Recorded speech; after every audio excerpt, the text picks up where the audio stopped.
the girl said something to the doctor about it's trying to get away, and the doctor said, "Oh, they always do that." Yeah.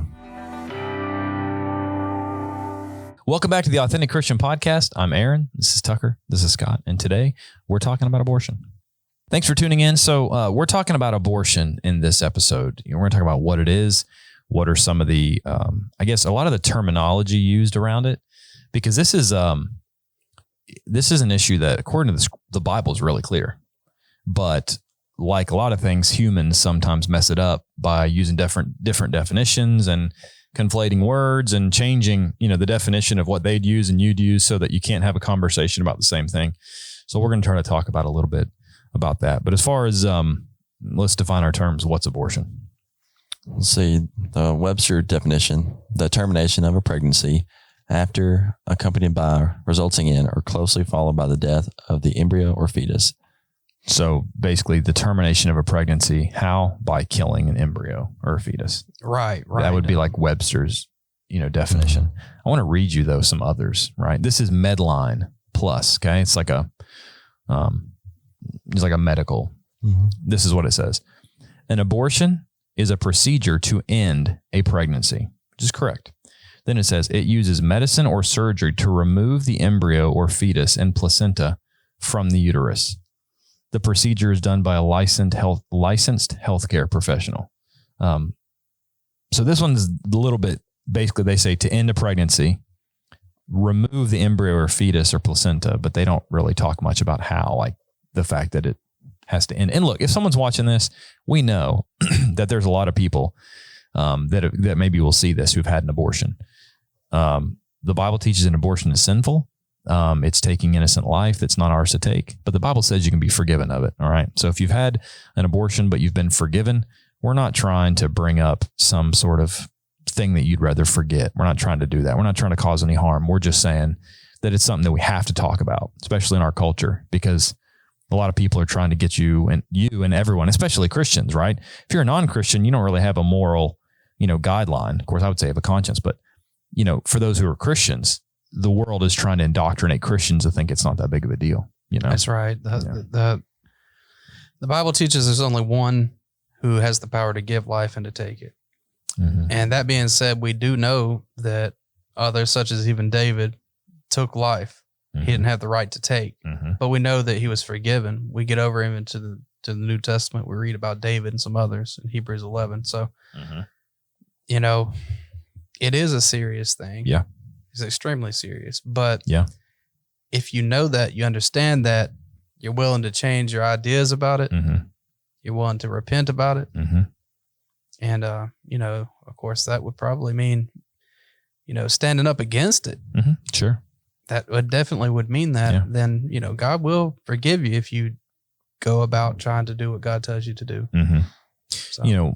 One of the lessons we did a couple weeks ago was 10 Commandments. One of the 10 Commandments was thou shalt not murder. That's right. Now, there were times in the Bible where God sanctioned taking life. And I'd say that's killing, but that's not murder because it was approved of by God, right? But then there's also, I know that I always think about this passage when we talk about abortion. Flip over there, it's in Psalms. I could use my software, but I like using the old paper Bible. But if you go to Psalm, I think it's 106. And it talks about, this is not something that's really new. I would say in a sense what abortion is, it's a person sacrificing their child on a, altar, right? Yeah, metaphorical altar. Yeah, metaphorical altar. Because what does that child mean to them? Well, if I bring this child into the world, I can't afford to feed it, or it's going to cost me this, or, if someone's young and they say, hey, I don't want this to, they would say, ruin their lives. So they want to end the life of the baby so they can live their best life, right? This passage always comes to mind. Psalm 106, verse 36. It's talking about the people, the Gentiles in Canaan. They served their idols, which became a snare to them. They even sacrificed their sons and their daughters. It's talking about God's people who had started to act like the Gentiles in the promised land, right? Mm-hmm. They served their idols, which became a snare to them. So God's people, were serving the idols. They even sacrificed their sons and their daughters to demons and shed innocent blood, the blood of their sons and daughters, whom they sacrificed to the idols of Canaan, and the land was polluted with blood. therefore the wrath of the Lord was kindled against this people. So you had these people who were basically offering their sons and daughters their innocence, and they were basically shedding this blood. I mean, in a sense, they were likely doing this with babies who'd been born, but it's still sort of the same thing. You know, it's like you're taking a child that is innocent and you're ending its life. Yeah, absolutely. I guess that kind of brings to mind something. Maybe we want to talk about that a little bit later, but the idea of, you know, how far along a child is in development, whether or not you're able to do that. But, you know, we'll definitely have to discuss some of that. Okay. Here's this. So this is off of PlannedParenthood.org. Okay. Because one of the battles you're going to have in discussing this with people is definitions, right? Right. Listen to the wording, right? This is Planned Parenthood's website. Abortion is a safe and legal way to end a pregnancy. So they say it's safe, which if you do much research into that, I can tell you there's tons and tons and tons of complications. Go watch that movie that Abby, what's it called? Unplanned? Mm-hmm. That movie. You seen that movie? I haven't. It's where you've seen it. I know what you're talking about. Yeah. I forget Abby something, but she basically was like the manager of a clinic, a Planned Parenthood clinic, and saw what was going on to the point where like she left it and now the huge advocate, you know, pro-life and made a movie. But in there, she talked about all the dangers of it, right? Anyway. Well, that's the dangers that they're only talking about. The mothers. The danger towards the mother. Obviously there's nothing danger safe about it for the child. For the child that is killed. That's right. That's a good point. It's a safe and legal way to end a pregnancy. For who? It's a safe and legal way to... For who? For the baby? No, it's not safe for the baby. Yeah. And it's legal, right? Well, you know what else was legal in World War II? That's right. Oh, I do. Yeah, everybody knows, right? Yeah. I mean, it was safe and legal to remove the Jews from Germany. Yeah. And I know people are like, oh, you're going to play the Nazi card. Well, look. That's exactly what I'm going to play. The big debate about this is whether or not we have objective moral standards. That's right. Or we have subjective moral standards. That's right. If it's up to me and you, the subjects, to decide, what I think is right and wrong. If that's really the way it was, we wouldn't be having this conversation. That's right. But there is an objective moral standard. That's right. And that's the one by which even the Nazis were prosecuted after the war. In Nuremberg. Yeah, the war crimes. They appealed to something that was beyond that of the laws of Germany because they violated no laws of Germany at the time because they were the authority. They were the government that was in power. They had the legal right to say the Jews don't deserve to live. Yeah. And it wasn't just the Jews, by the way. I mean, they also killed the gypsies. They killed handicapped people. They euthanized other people who had been put in mental health homes or wards and things of that nature. So it wasn't just the Jews. And, that's good because we'll talk about some of that too, right? You know, is it all right to kill a child if it's going to have a disability? You know, a lot of people argue that you should. They do screening now. Look, I'll date the episode again. I'm sorry, but later tonight, my wife and I are going to go to the hospital, and she's going to have induction for labor. You know, we're having our third child. Well, exciting. It is. It is. A good note, I suppose, in the podcast there. Yeah. But when we start going, they do a blood test and they screen. They can now get the genetic material from the mother's blood. Sure. And check if the child has any disorders. And they asked, do you want us to check for these disorders? Well, I mean, we told them no because it didn't really matter. Yeah, even if our child has Down syndrome or something else, something worse, it doesn't matter. Yeah. It's still going to be our child. That's right. We have a responsibility towards it. That's right. It's a living soul. It doesn't really matter about whether it's born with no legs or all legs, all thumbs, all fingers, all that or not, or whether it has a problem with mental development. That's irrelevant. That doesn't determine your value. That only determines the value of a human life if you come from a subjective utilitarian viewpoint. Yeah. If you look at human life as if we're nothing more than like the rest of the animals, except we're smarter, then sure, I couldn't argue with you. Yeah. But that's just not the case. That's not what the Bible teaches. That's not what I believe. That's not what God has set in place in man. He's given us a soul, and that's what gives us our value. So if you're talking about definitions, you're talking about, this time, what they like to use the word fetus instead of baby, things like that. Well, the reason for it is to try to dehumanize what that individual is. Yeah. One thing I'm rambling off a little bit ahead and a little bit to the side, but yeah, you're good. Well, dude, we're all excited for y'all tonight. What we were talking about off camera was like, I think a lot of these arguments come down to like, when should a person get it? If the person does get an abortion, when is it really a baby? But the question really is like, when does this baby have a soul? Like, at what point is it, like in God's eyes, truly a baby with a soul? So. Well, and you see what they try to do. It's definitions. Mm-hmm. It's like, it's the kind of comment that you say, well, when does it become a baby? Oh, it's a baby from the point of conception. Yeah. But they say, look, if I can depersonalize it, if I can say, oh, it's just a clump of cells, right? Or they even say evil stuff like, oh, it's a parasite. Why? Because it lives off his mom? Because it's dependent. It's dependent? It's going to be dependent on the parents for a long time. That's exactly right. That's right. I guarantee you, when someone, even that if it's person, not the parents. I guarantee when that person was a kid, they were dependent on their parents, you know? Absolutely. And you can make all the arguments you want, but there's one that it boils down to, and that is that whenever you take an innocent child's life, an abortion, a baby's, it's still murder. Absolutely. And you can do what most people do in all these different discussions, which is float fancy words and try to throw statistics and, well, you know, oh, but what about this? I mean, at the end of the day, it doesn't matter. Mm-hmm. It's still, is it a life or is it not a life? That's right. The Bible says it's a life. Therefore, it's a life. And in particular, we're talking about protecting innocent life. You know, because a lot of times people will hurl that accusation. You're not truly pro-life. You don't really care about what happens to the mother, or you don't care about the inmates who are on death row. You're pro capital punishment. Mm-hmm. Well, I mean, me personally, I mean, for certain things, I'm pro capital punishment. Sure, so am I. That doesn't mean I'm not pro-life, because when I say I'm pro-life, I'm not talking about just blanket statement. There's never a place where that's appropriate. Mm-hmm. If someone's trying to hurt me or my family, I don't want to take their life. Sure. But I am going to protect my family if it comes to, if it escalates to that level. Yeah. Right. And I'm not pro-life because I decided to do that. The difference is I'm talking about defending innocent human life. Yeah. And sometimes people do things that warrant their death. Yeah.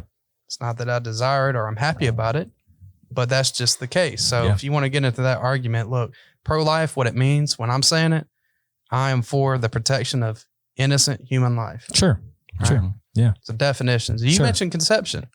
Sure. You know, I think that's important to define. Yeah. Let's get into some more of this. Let's try to. So we talked about the definition. What are some different ways it's performed? Right. So, well, obviously everybody knows surgically, right? That's the most common depiction, the most common method.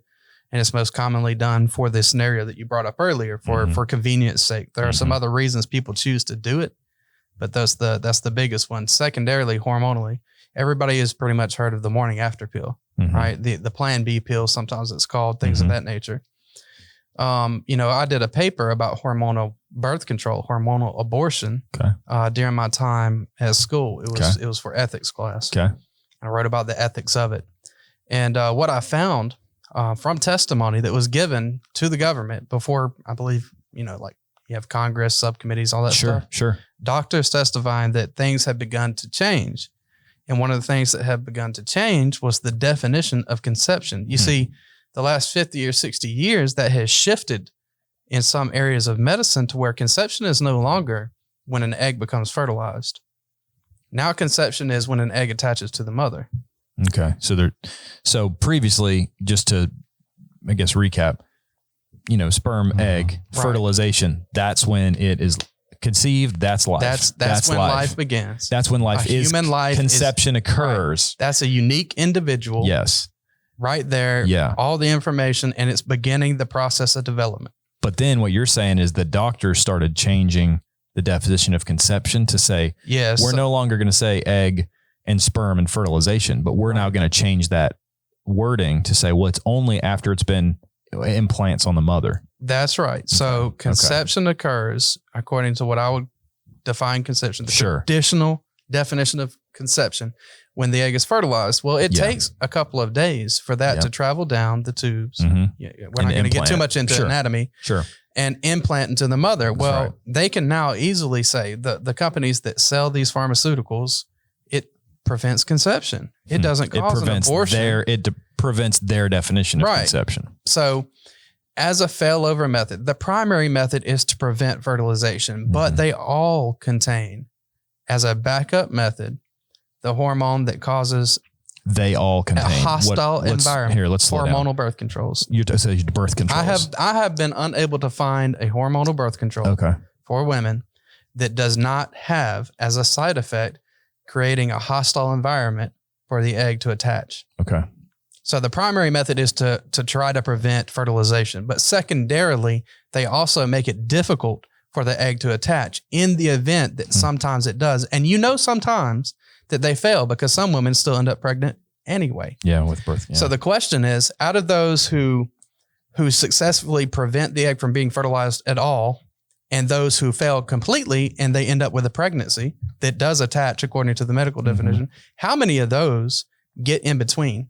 How many of those are fertilized? How many fertilized eggs don't implant? Starve because they weren't call that hormonal abortion. Hormonal abortion, absolutely, because you've taken a chemical that has killed the child. Yeah. A lot of people do it unintentionally. They don't understand it because, and that's where we're going to this definition that we'll circle back. That was the point. Okay. So you change definitions of what the word conception actually means. Mm-hmm.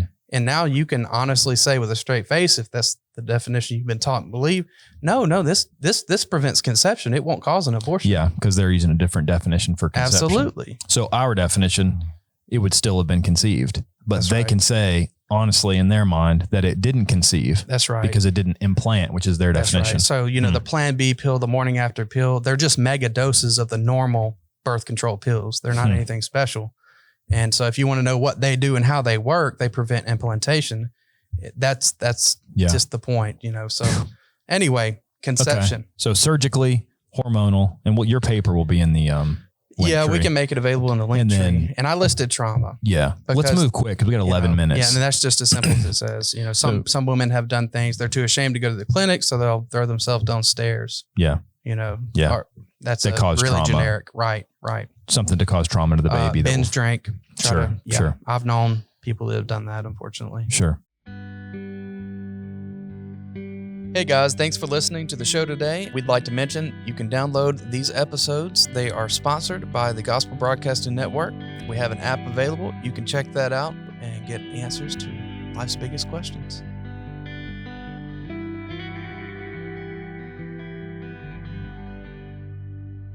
We'll talk about some common positions on abortion.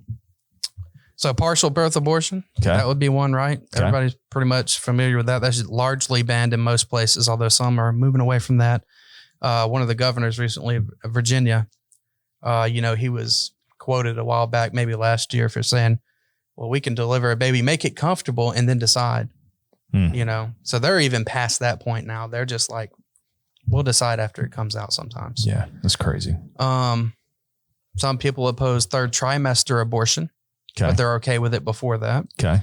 Some people are against abortion unless there are special circumstances, like they were raped or incest has happened. Sure. And then, of course, some, believe that it's acceptable if the child has Down syndrome or something, which is why you're asked a lot of times now. I guess you could say it's for two reasons. You can prepare, but oftentimes you're asked if you'd like to end the pregnancy if they discover a problem. Okay. Those are the typical views that are wrong. And then there's, of course, let's go back and look through some of those. Right. So the first one, partial birth. I mean, that's when the baby's literally coming out of the birth canal and you jab forceps up into the brain. Obviously that's evil. And that's murder, right? Yeah. Of course, we think all these positions are. Because the head hasn't come. Yeah. That's what gets to definitions. It's like, okay, so location determines whether you're human or not. Yeah. I mean, the second one you said third trimester, that's where you'd say, well, it's more mature, right? Right. So the argument was, well, now it can feel things. It can survive even a premature birth. So that's got to be a person. We can't do that. But before that, it's fine. They're not developed enough. So that's a developmental argument, which is what a lot of these kind of come from. Which is still, once again, I remember the whole feel pain thing. I remember watching that Unplanned movie where they showed like a 5 or 6 week. No, I mean, it was older than that. Maybe 9, 10 week. I don't remember. It was a baby that literally on the ultrasound was trying to get away from the tool. Yeah. And the girl said something to the doctor about it's trying to get away. And the doctor said, oh, they always do that. Yeah. Like this idea of people want you to think, well, it's 9, 10 weeks old. It can't feel pain. How do you know? Do you talk to it? Do you like hook up some headphones and say, hey, buddy, you're 8-9 weeks old. You can't verbalize anything yet, but you don't know. And that's just so stupid. It doesn't feel pain yet. And the idea of not being able to feel pain, what in the world does that even matter? Yeah. If somebody shoots you in the head while you're asleep, well, they couldn't feel it. Yeah. I mean, what does that have to do with anything? Nothing. They're all weak arguments. Then we talked about abortion, rape, incest. Are those horrible things? Absolutely. Absolutely. Yeah. But it's still a baby. I'm sorry. Yeah. It's still a baby. Yeah. The circumstances of it coming into existence has nothing to do with the value of it itself. Yeah. It just doesn't. No. It just doesn't. No. All right. So 8 minutes left. I want to read some language off the Planned Parenthood website. So you can sort of get maybe this is their section on pro-life versus pro-choice. All right. So generally, this is from PlannedParenthood.org. Generally, it's in their teens section, which I think is ironic. Generally, people who identify as pro-choice believe everyone has the basic right to decide when and whether to have children. So they say, I'm going to say pro-choice, that's pro-abortion, right? They say that those people believe that everyone has the human right to decide when and whether to have children. I agree. Yeah, I have no problem with that statement whatsoever. No, you have the right to determine when and where to have children. I don't think you have the right to murder children once you have them. You already made the decision when you started having sex. You made that decision that you were open to having children. Absolutely. It's a necessary part of that. That's right. Yep. That's right. So yeah, we would agree too. Pro-choice, or no. Sorry. Whoa. Pro-life. Yeah. Pro-choice is pro-abortion. So people who identify as pro-choice, abortion, believe everyone has a basic human right to decide. We do too. We just think you don't get to kill it that's not a choice you get to make. When you say you're pro-choice, you're telling people you believe it's okay for them to have the ability to choose abortion as an option for an unplanned pregnancy, even if you wouldn't choose abortion for yourself. So first of all, an unplanned pregnancy. I mean, if you're having sex, what do you expect is going to happen? 99% of it is planned. Yeah. And that's where the people come up with this whole rape and incest argument and all that. Yeah. But again, that's unfortunate. That's more than unfortunate, but it doesn't have any bearing on Then it says, even if you wouldn't choose abortion for yourself, that's like, all right, if someone in World War II handed you a gun and told you to shoot somebody, shoot someone that was, over a ditch, and you said, well, no, I wouldn't do that. I wouldn't do it, but it'd be okay if someone else did it. Well, how's that any different? I wouldn't shoot. I wouldn't kill an innocent person. You could even argue too. Well, how do you know that what they did there? Trust me, when you're 20 or 30, you're less innocent than a newborn baby, right? But you're still not deserving of getting shot just because of your race, like Hitler and them did. Right. But the thing is, like, even if you wouldn't choose abortion for yourself, that's like saying it's okay. You don't have to kill your baby, but you shouldn't oppose anyone else doing it. That sounds like something from Nazi Germany. Anyway, okay.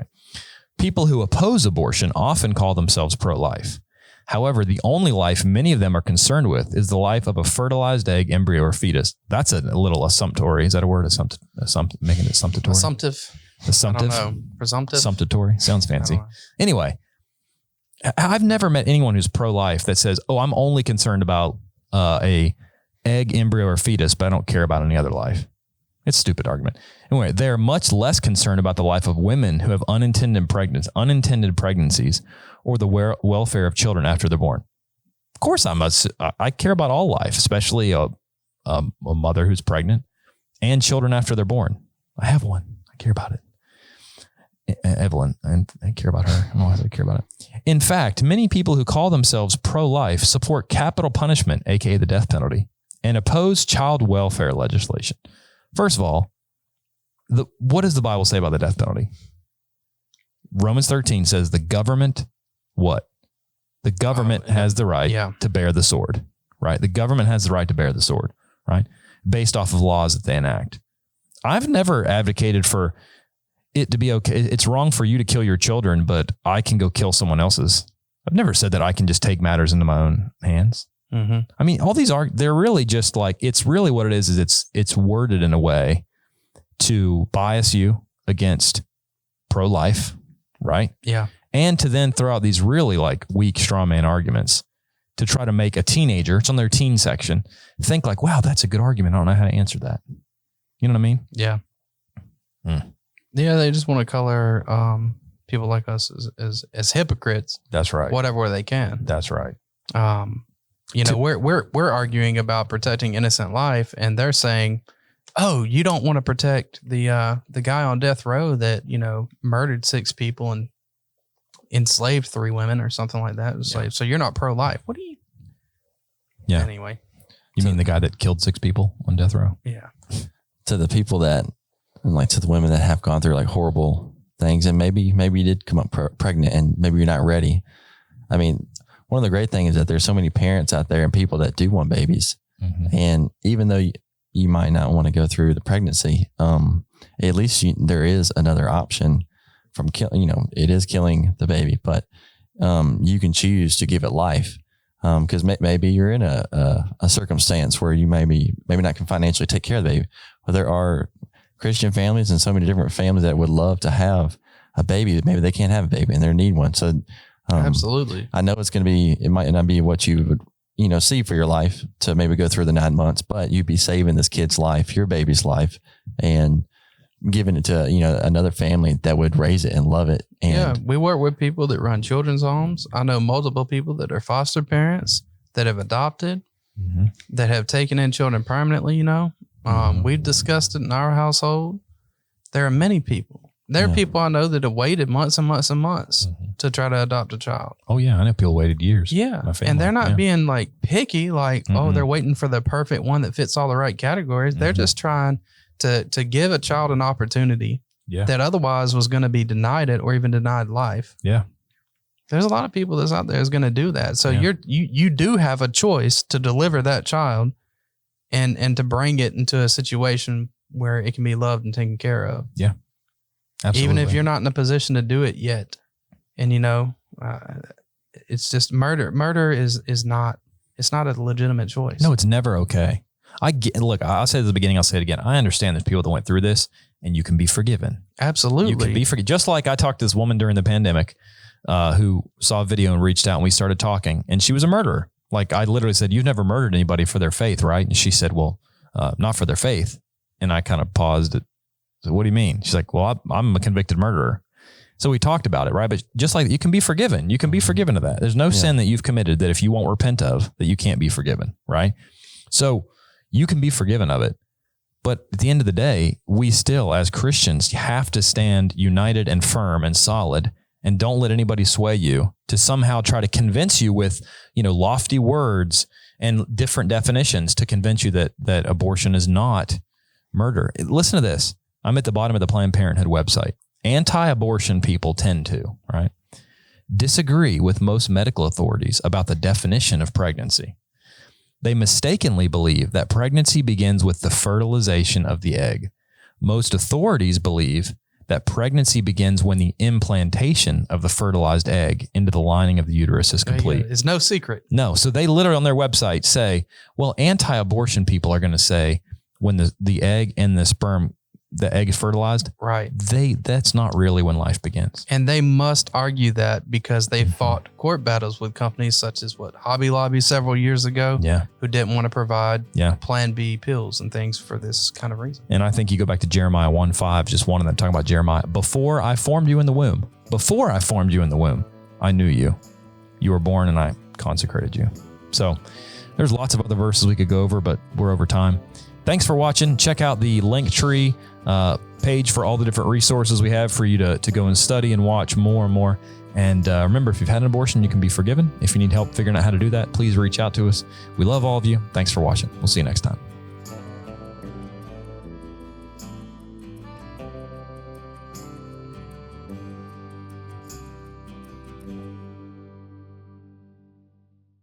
Hey guys, thanks for listening to the Authentic Christian Podcast. This podcast has been sponsored by GBN, Gospel Broadcasting Network. You could download the app and start streaming every show, watch every episode, and discover the answers to life's biggest questions today.